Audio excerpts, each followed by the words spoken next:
Chapter 9, the Arcapella. We move into our next memory, a dimension parallel to Earth's. In this reality, many blue-winged beings, as tall as humans, live here, and hold a high frequency of light. They are called the Arcapella. The Arcapella were created millions of light years ago as another species of hope.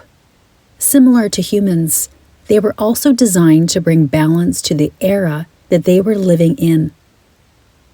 In the Arcapella's original manifestation, sound was their primary purpose.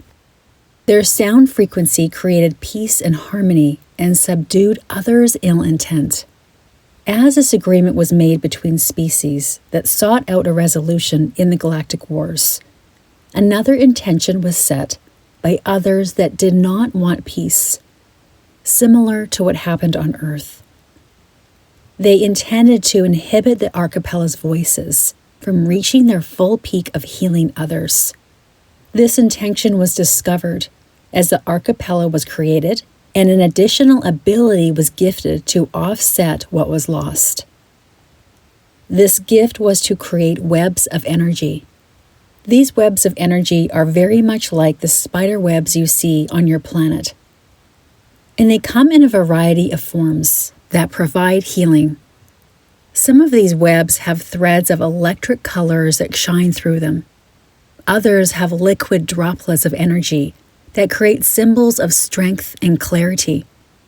These webs of light can be placed in one's home as they hold a high frequency in their intentions and light that illuminate their living space and energies.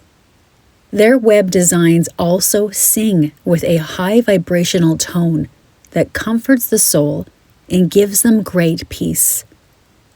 Each web is explicitly designed for the soul's needs. Many other beings tried to adopt the ways of the Arcapella, but found they were unsuccessful in their attempts as their makeup and genetics did not match the Arcapella's. This is not to say that the Arcapella was above any other being. This was an observation from others in their design and how they were created.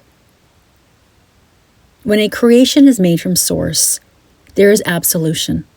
However, when creation is made with the ill intent to harm others, the result will not last. This is what is happening to humanity. Reverse technology was used from its original intent, creating a false illusion.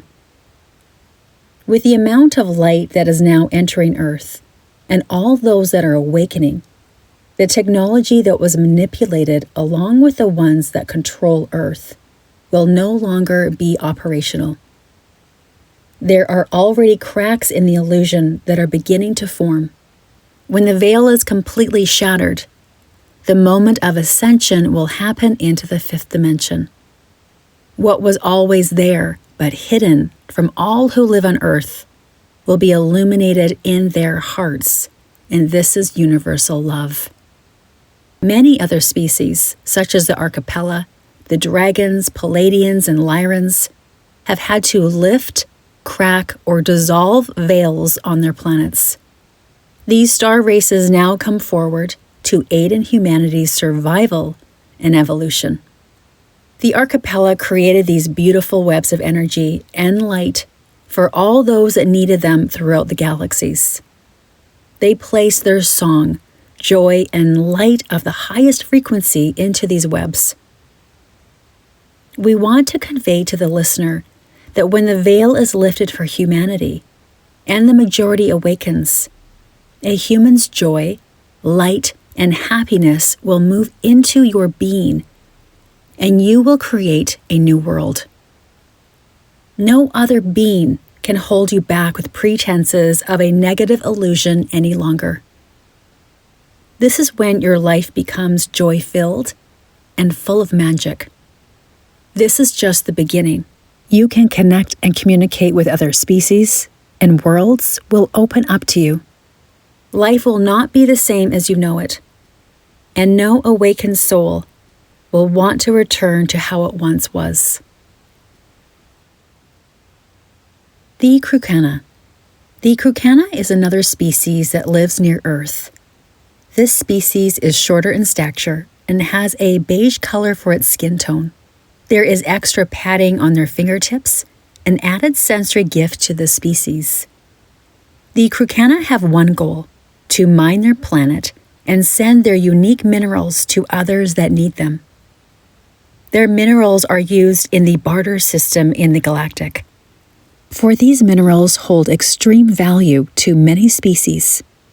The Krükanna can locate these minerals deep within their planet through their sensory fingertips. No depletion occurs because the Krükanna also know how to replenish the minerals and regrow them repeatedly. The minerals we speak of hold strength and nourishment of light to the beholder. These minerals are used when no sunlight or other light force can be attained. They aid species during long trips when they are away from their home planet. The minerals recharge the soul's energy with strength. An example of this is when a human sits in the sun and feels the warmth of the sun. Even if the human sat for only a few minutes in the sun, the human feels recharged, for the sun has healing abilities. These minerals have a similar effect on light beings, as they renew the holder with light energy. The Krükanna was a diligent species, and they took their work very seriously. When ships that were not of the light began to demand their minerals at a speed that was not feasible for the Krükanna, the events started to take a turn. The Krükanna met with the Light Council of their galaxy and asked for their help. Respect for their planet and the minerals needed to be upheld, or the regrowth of their minerals would not occur, and the quality and quantity of the minerals would be depleted. The Light Council debated and concluded that the Krükanna needed to stand their ground and explain to the ships that this was not possible.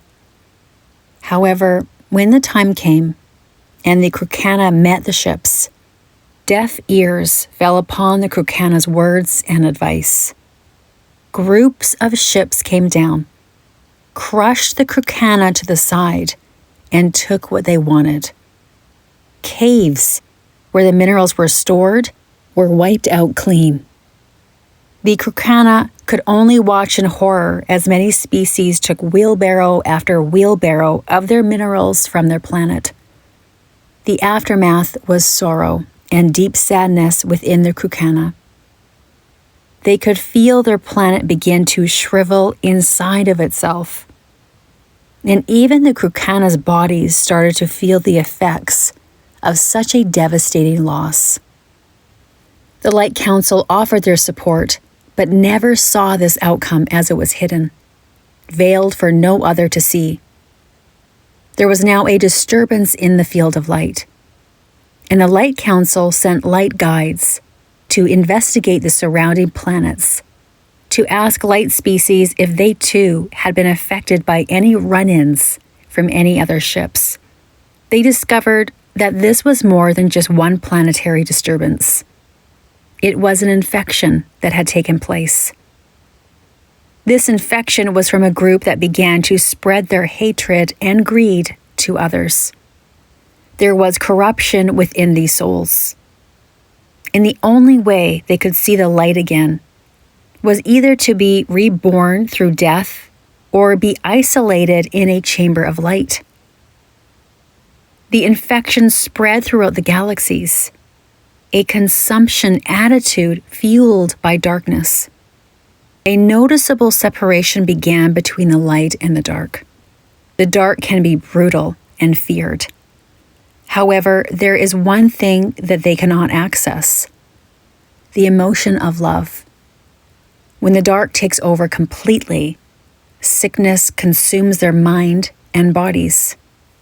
We bring forward the story of the Krükanna and the imbalance of the dark to show each soul again what is happening on Earth.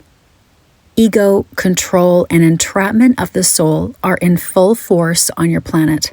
The fear virus that was spread continued to keep humanity at arm's length from reaching their full potential of awakening. However, just as the virus's original intent was to wipe out humans, the light was able to change the direction of the virus. Instead of wiping out humanity as a whole, they placed a directive on the virus that only those that were to learn from the virus would do so. And those whose soul contracts were up would cross to the other side via the virus. The virus would remain until there is balance among humans. The virus will disappear completely when humanity chooses not to look at it with fear, but with love. The Krükanna were able to rebuild their planet over the centuries. However, this is in a future timeline. Currently, the Krükanna depend on the evolution of humanity to bring renewal to their world and species. Many other planets depend on humanity's evolution to repair the damage the dark has done. The infection from the dark spread throughout the universes, which is why there are so many light beings helping Earth now, as the infection of the dark has impacted many and continues to do so. Once humanity has ascended, a ripple of light will go through this universe as healing light moves through many planets and species.